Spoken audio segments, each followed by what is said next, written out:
अति सुंदर, बहुत ही अच्छा और प्रशासनिक। क्योंकि मेरा जो है एक घर में होता है, तो जब सबके पूरे परिवार के लिए कपड़े बनते हैं तो हमेशा कि ये बटन इधर नहीं लगा या ये बटन इधर नहीं लगा, और उसका ही नाम तो व्यवस्था है। लेकिन अबब ऑल बोलें तो सफाई से लेके पूरी बिजली, पानी, सड़क, प्रशासन, सुरक्षा, ये बहुत ही शानदार। जितनी ताली बजाएं उतने कम है।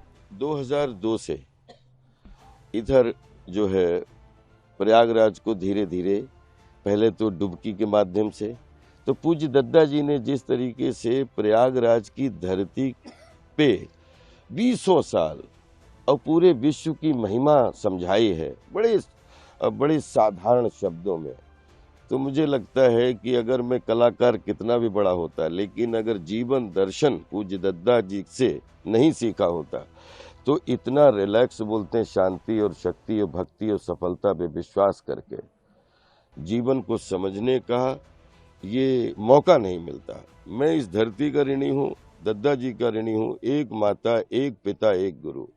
जीवन में हाफ सेंचुरी में 500 चरित्र लगभग बचपन से लेके अभी तक जी डाले, तो 500 जीवन जी लिए। तो 500 जीवन भी रहूं तो अभिनेता ही रहना चाहता हूं।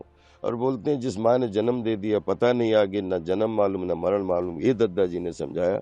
लेकिन यही माँ मिल जाए, यही पिता मिल जाए, यही गुरुजी मिल जाए, यही दद्दा मिल जाए और यही कला जीने का मौका मिल जाए तो 500 जीवन कुर्बान है।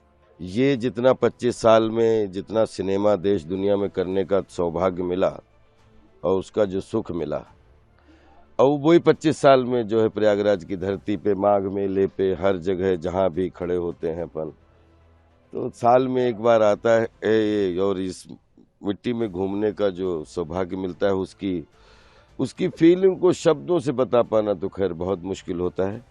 लेकिन हमेशा आता हूँ तो प्राउड फील होता है और बहुत अच्छा लगता है कि एक मनोरंजन के माध्यम से कुछ करने का सौभाग्य मिल रहा है और कुछ आध्यात्मिकता के माध्यम से कलात्मकता जीने के लिए कुछ जो है सुकून मिलता है, सुख मिलता है। सर, मकर का आज पर्व है, मकर संक्रांति है और आप प्रयागराज में हैं, क्या कहिएगा? विशेष स्नान भी किया जाता है। 2026 की मकर संक्रांति है। पूरे देश दुनिया को बस यही कह सकता हूँ कि सारा संसार एक परिवार, वसुधैव कुटुंबकम। ये प्रयागराज की धरती से बस यही कि धर्म की जय हो, अधर्म का नाश हो, प्राणियों में सद्भावना हो, विश्व का कल्याण हो, हर किचन का कल्याण हो।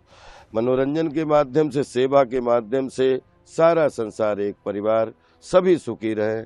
मकर संक्रांति की जो पतंगे हैं आपके जीवन में उन्नति की तरह उड़े और सब अपना ख्याल रखें, अपने पड़ोस का ख्याल रखें, अपने संसार का, अपने अपने। Love you all. सर, कला को और आध्यात्म को आप किस तरह से देखते हैं और किस तरह से उसको जुड़ाव इसमें देखते हैं? क्या बदलाव आ रहा है?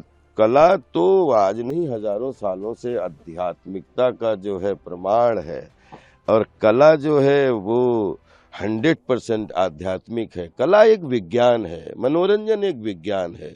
जिस दिन मनोरंजन के विज्ञान को समझने की थोड़ी थोड़ी सी, जैसे इतना बड़ा सागर है कि जिसको एक जन्म में समझ पाना बहुत मुश्किल है, लेकिन एक चीज कह सकते हैं, जैसे H2O का जो मजा होता है साइंस में, जिस दिन भी मनोरंजन का वो नशा और वो कैसे आता है वो तो ऊपर वाला जाने, जो आंखें बनाता है।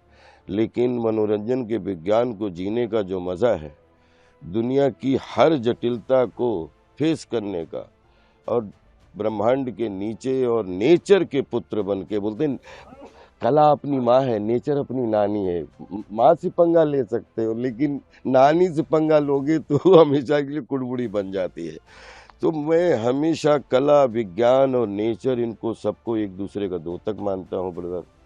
और इसलिए जब आपको प्योरिटी से जो भी कला जीनी है, जैसे बोलते हैं जीवन जीना है, तो जीवन एक रियल है और कला जो है वो रील है।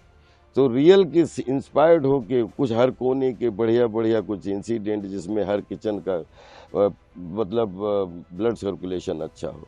तो मैं कला, विज्ञान और जीवन तीनों को एक दूसरे का, तीनों का 3 डायमेंशनल द्योतक मानता हूँ और मैं एंजॉय करता हूँ। आध्यात्म के क्षेत्र में आप काफ़ी सालों से दद्दा जी के यहाँ आते भी हैं, क्या बदलाव देखने को मिल रहा है अपने जीवन में और कितना आपको इससे आध्यात्मिकता देखिए, सबसे अगर आप जान जाएँ जिनका कोई डॉक्टर नहीं होता है उनको एनिमल बोलते हैं। और उनको कैसे नेचर के साथ में पूरी ज़िंदगी अपनी प्रॉपर तरीके से जीते हैं। अगर उनको कोई मारे ना या उनको कोई हमला ना कर दे या बड़ा जानवर कोई उन पे ना कर दे, तो सब अपनी-अपनी ज़िंदगी जीते हैं और विज्ञान के साथ जीते हैं, नेचर के साथ जीते हैं। तो मुझे ऐसा लगता है कि जब वो जी सकते हैं बगैर डॉक्टर के, तो हमारे पास तो 400 सुविधाएँ हैं अलग-अलग। तो हमें तो बहुत सारी सुविधाएँ मिली हुई हैं, तो हमें तो और कलात्मकता से जीना चाहिए।